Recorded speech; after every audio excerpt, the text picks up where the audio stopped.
Celica ST202, c'est le 2 litres.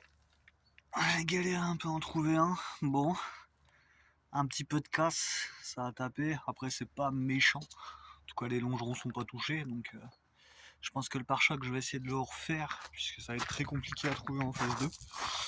Pour l'aile, je ne sais pas. Ça dépendra si j'arrive à en trouver une.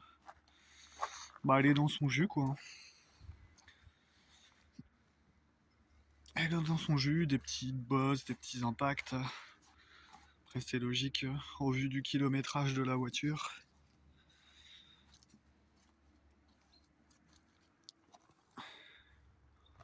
Il va y avoir besoin d'avoir mon coup de nettoyage quand même. Ça fait un moment qu'elle était restée stockée.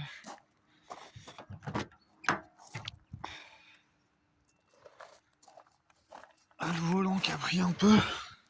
Après, bon, quand on regarde le kilométrage, il démarre au quart de tour. Ce qui est impressionnant.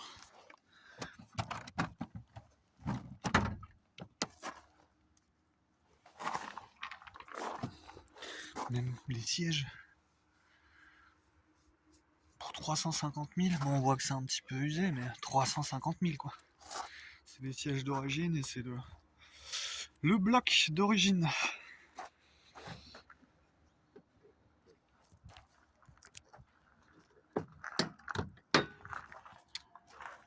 Alors voici le bloc. 2 litres 16 soupapes. Bon, malheureusement. Voilà, il a vécu un petit peu, hein, le petit pépère. Hein. Dans l'état qu'il est, le bloc. Il y a un peu de boulot pour tout restaurer. Mais la mécanique est quand même relativement saine. La boîte, je suis choqué de la boîte, dans le sens où elle n'a pas de jeu. 350 000, boîte d'origine, il y a 0 jeu dans la boîte. Les vitesses, elles passent nickel. Démarre en quart de tour. Mais apparemment, de ce que j'ai compris, vu que c'est un import allemand, j'aurai la boîte du turbo dessus. J'ai les suspensions super struck et les étriers de piston. Donc plutôt cool, plutôt bonne surprise.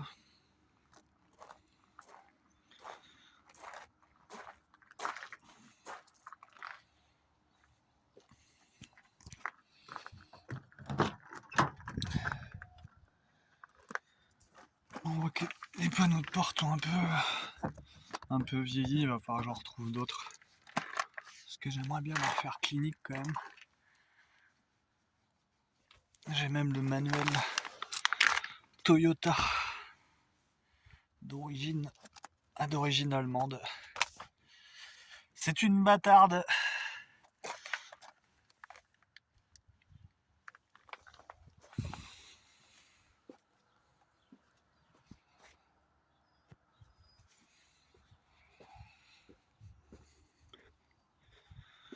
Bon, je pense qu'on va aller la laver dans un premier temps. Ça lui fera pas de mal. T'es resté dehors, je crois qu'il a pris un peu la flotte.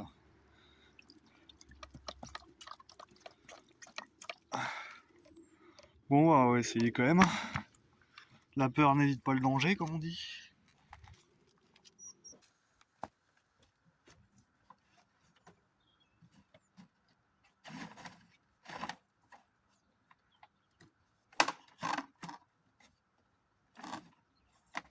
Voilà, Bosch, qualité allemande.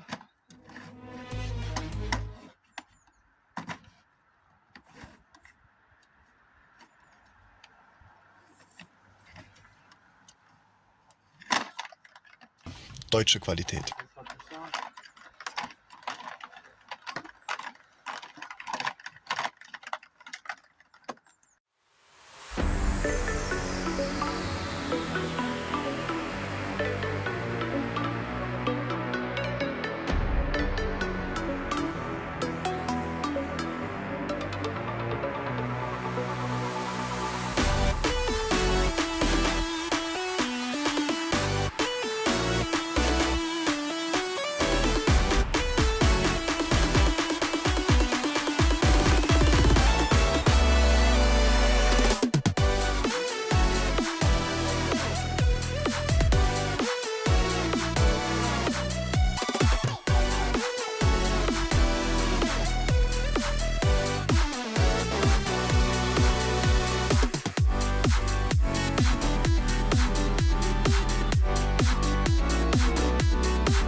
Bon, on va prendre la Mazda, direction la Bretagne.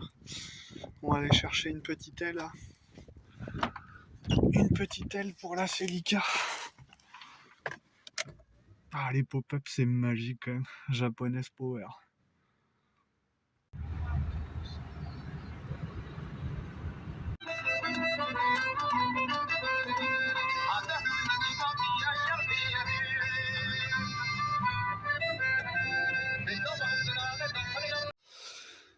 Me voici de retour. J'ai mon aile.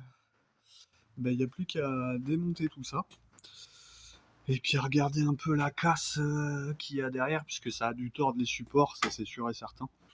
Parce qu'on voit que le feu il est quand même reculé. Alors je sais pas comment je vais redresser ça, on va voir au démontage comment c'est fait. Bon bah go hein. La belle boîte Polini, pour ceux qui ont la ref. Piston de 103, c'est collector ça.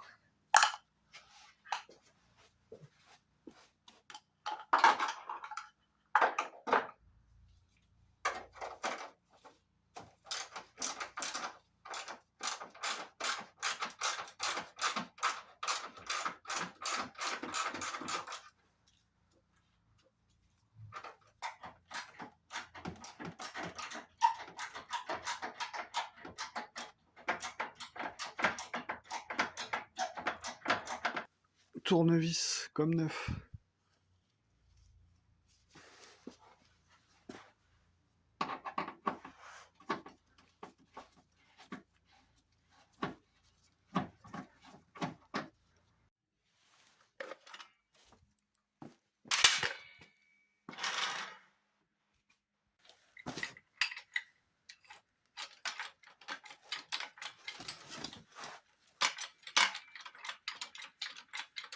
Bon, après une longue réflexion et une délibération avec moi-même, vu que j'ai pas de perceuse parce que je suis équipé comme mes couilles en ski, ce qu'on va faire, on va sortir la meuleuse, on va meuler gentiment le rivet par devant et on espère pas faire de massacre.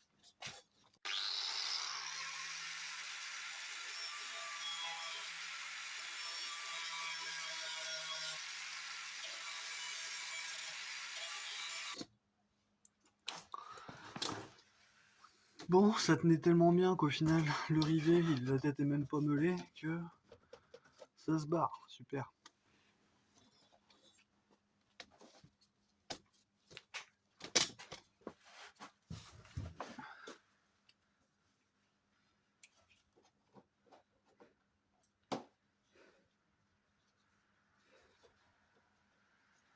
Sous le pare-choc, il y a des clips. Il y a 2 encoches, il faut mettre un tournevis plat de chaque côté. Et si vous forcez trop, j'en ai pété un, il faut le prendre un petit peu de travers.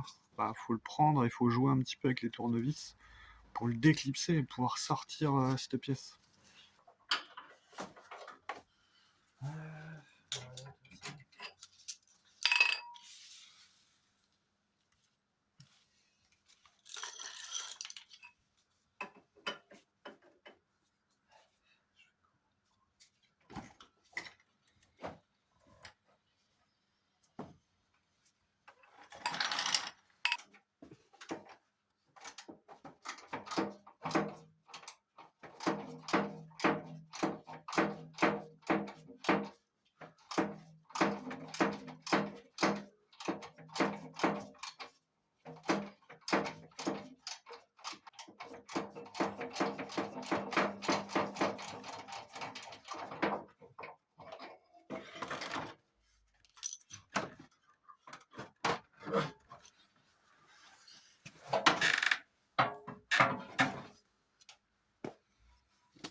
Ah, regarde ça la misère.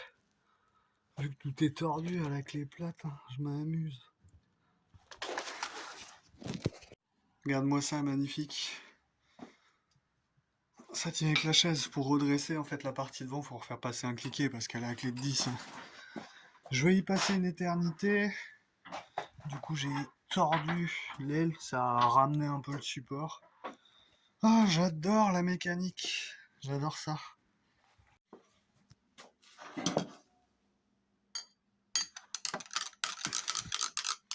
Le café du mécano.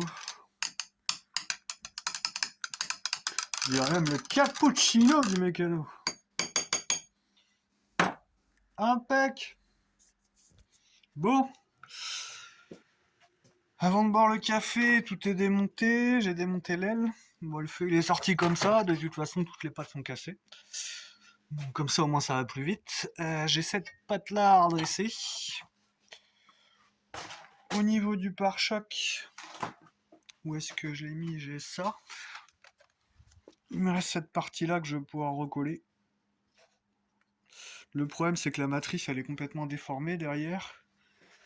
Heureusement, j'ai mon pare-choc là, ça va me permettre de pouvoir le renfiler, de le redresser, à moins que j'en retrouve un d'occasion. Je doute. Je doute de trouver ce genre de pièce. Et puis, voilà, je sais pas trop ce qu'on va faire. Est-ce qu'on démonte le pare-choc? Oh, ouais, je pense qu'on va démonter le pare-choc. Et puis, on va s'occuper de redresser ça. Mais avant, un petit capouche. Yeah.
Bon, pour la suite, j'ai essayé de réparer le pare-choc, il n'y a rien calé. Non seulement le fer à souder que j'ai commandé sur Amazon, bah, il a grillé direct. Ensuite, le plastique, c'est un plastique assez bizarre, c'est-à-dire que je peux pas le faire fondre pour le recoller. Donc pour l'instant, ça va rester comme ça. Et j'ai racheté une autre Celica qu'on verra dans l'épisode suivant. Ça me permettra de mettre le pare-choc et l'aile en attendant. De toute façon, à terme, il y aura un GT4 dessus. Donc c'est vraiment histoire de dépanner. Bah, j'espère en tout cas que la vidéo vous aura plu. N'hésitez pas à liker, vous abonner. Et puis je vous dis à bientôt. Ciao ciao.